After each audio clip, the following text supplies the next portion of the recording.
హైదరాబాద్ లో ఇవాళ భారీ కూల్చివేతలకు హైడ్రా రంగం సిద్ధం చేస్తున్నట్లు ప్రచారం జరిగింది.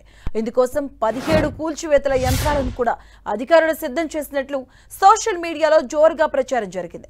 భారీ పోలీసు బందోబస్తు నడుమ కూల్చివేతలు ప్రక్రియ కొనసాగించనున్నట్లు వార్తలు బయటకొచ్చాయి. దీంతో మూసీ పరివాహక ప్రాంతాల ప్రజలు భయాందోళనకు గురవుతున్నారు. అయితే ఈ ప్రచారంపై హైడ్రా కమిషనర్ రంగనాథ్ స్పందించారు.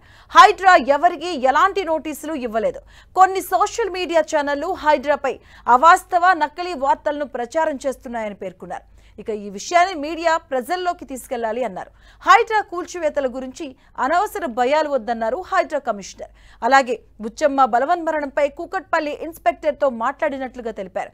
శివయ్య దంపతుల కూతుళ్లకు రాసిచ్చిన ఇల్లు కూకట్పల్లి చెరువుకు సమీపంలోనే ఉన్నప్పటికీ ఎఫ్టీఎల్ పరిధికి దూరంగా ఉన్నాయి. ఇక కూల్చివేతల్లో భాగంగా తమ ఇళ్లను కూలుస్తారనే భయంతో వారి కూతుర్లు బుచ్చమ్మను ప్రశ్నించారు.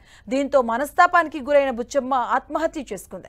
ఇక ఈ ఘటనతో హైడ్రాకు సంబంధం లేదన్నారు.